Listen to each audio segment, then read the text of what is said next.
بد نظر کی وجہ سے آپ کے گھر والوں کے اخلاق پر، ان کے تعلقات پر، آپ کی تجارت پر، آپ کے منصب پر، آپ کے بچوں پر اس کا بھی اثر ہو سکتا ہے۔ السلام علیکم ورحمۃ اللہ وبرکاتہ۔ دوستو، اللہ کے نبی صلی اللہ علیہ وسلم نے فرمایا ہے کہ العین حق، بد نظر کا لگنا یا نظر کا لگنا یہ حق ہے۔ یہ ثابت ہے کہ بد نظر کا اثر ہوتا ہے انسان پر۔ آج کی اس ویڈیو میں انشاءاللہ ہم جانیں گے کہ کون سے ایسے علامات ہیں، کون سی ایسی نشانیاں ہیں جس سے ہمیں یہ پتہ چلتا ہے کہ ہمیں بد نظر لگی یا ہمارے کسی اپنے کو بد نظر لگی ہے۔ اس میں سے ایک نشانی یہ ہے کہ اس کی وجہ سے چہرے کا پیلا ہونا، پیلا پن ظاہر ہونا، یہ ایک علامہ، ایک نشانی ہے۔ دوسری نشانی بد نظر کی یہ ہے کہ اس کی وجہ سے دل میں اور سینے میں تنگی محسوس کرنا۔ نمبر 3، بد نظر کی وجہ سے زیادہ پسینہ آنا، بلا کسی سبب، کسی وجہ سے گرمی نہ ہو اور آپ پہ پسینہ آیا ہو، خاص کر کمر پر پسینہ آنا زیادہ، یہ ایک نشانی ہے۔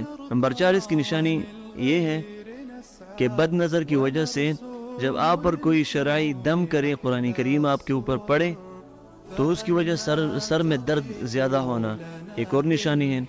نمبر 5، بدن کانپنا، زیادہ کانپنا، یہ ایک اور نشانی ہے بد نظر کی۔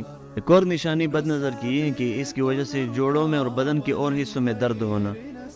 ایک اور نشانی بد نظر کی یہ ہے کہ بد نظر کی وجہ سے بلا کسی وجہ کے رونا۔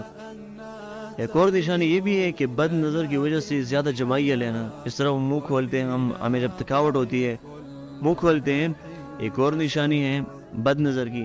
بدن کے کسی حصے پر کوئی نشان کا ظاہر ہونا، جس طرح زخم کا نشان ہو یا گرین کلر کا کوئی نشان ہو، یہ ایک اور نشانی ہے بد نظر کی۔ بدن میں سستی زیادہ ہونا، یہ بھی بد نظر کی ایک نشانی ہے۔ بد نظر کی ایسی نشانی ہے جو آپ کے علاوہ کسی اور پر بھی اثر کرتی ہیں۔ بد نظر کی وجہ سے آپ کے گھر والوں کے اخلاق پر، ان کے تعلقات پر، آپ کی تجارت پر، آپ کے منصب پر، آپ کے بچوں پر اس کا بھی اثر ہو سکتا ہے۔ انشاءاللہ آنے والی ویڈیو میں ہم اللہ کی توفیق سے بد نظر کا قرآن اور سنت سے ثابت علاج بتائیں گے کہ کس طرح ہم بد نظر کا علاج کر سکتے ہیں۔ تب تک کے لیے اپنا بہت سا خیال رکھیے گا۔ السلام علیکم ورحمۃ اللہ وبرکاتہ۔